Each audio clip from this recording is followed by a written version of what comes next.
Caries is a pathological process characterized by the formation of a defect in the hard tissues of the tooth. Caries can be acute or chronic. Acute caries, in turn, is divided into surface caries, caries at the spot stage, initial caries, moderate caries, and deep caries.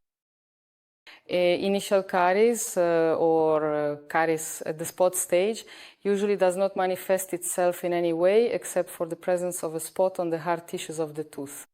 This spot can be light or dark. No measures are taken during this pathological process. Acute surface caries is already characterized by the presence of a cavity limited only to the enamel. Medium caries affects both the enamel and the dentin, that is, the tissues of the tooth lying beneath the enamel. In this case, a person may feel discomfort while eating, as well as sensitivity to cold and hot.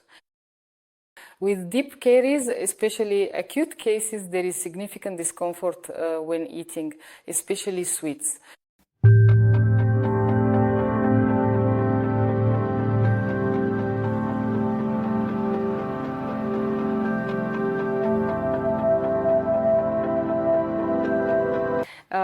Chronic caries is a type of caries that can accompany a person for many years and may appear simply as a dark or very dark spot, either on the chewing surface or on the contact surface between the teeth. No measures are usually taken in this case either.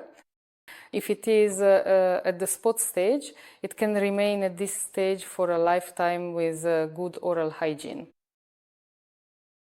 If there is already initial chronic caries where there is an enamel defect, it is also sharply pigmented, that is colored dark brown or sometimes even black.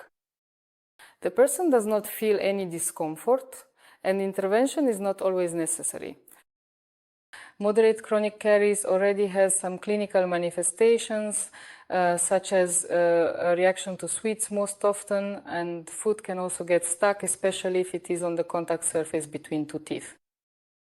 Chronic caries most often affects exactly the contact surfaces, the surfaces between two teeth where a person cleans away food debris and plaque the least effectively. Deep chronic caries can be seen with the naked eye. It is quite a deep cavity, and its edges and the tissues themselves are very, very dark. A person can diagnose this type of caries themselves because most often they notice that large pieces of food get stuck there and chewing becomes quite uncomfortable. Most often a person avoids chewing on that side.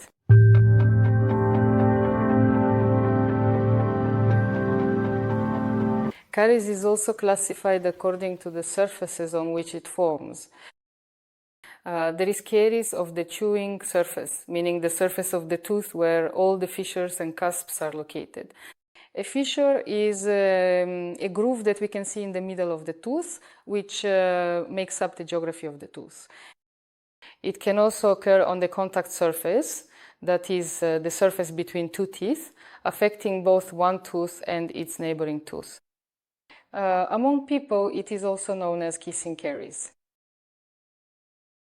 Next, there is caries of the front teeth, which can affect a single front tooth or two adjacent teeth with or without damage to the cutting edge. Another type is cervical caries, which is located in the 2/3 of the tooth closer to the gum. There is also caries of so-called immune zones, meaning areas that in theory should be affected by caries very rarely, but it does happen. These are areas where the enamel is at its thickest. Caries of permanent teeth and caries of baby teeth are also distinguished separately. Since the structure of baby teeth is of course different from that of permanent teeth, but they have exactly the same components such as enamel, dentin, and nerve, and baby teeth also have roots. They are therefore susceptible to the same pathological carious processes as permanent teeth.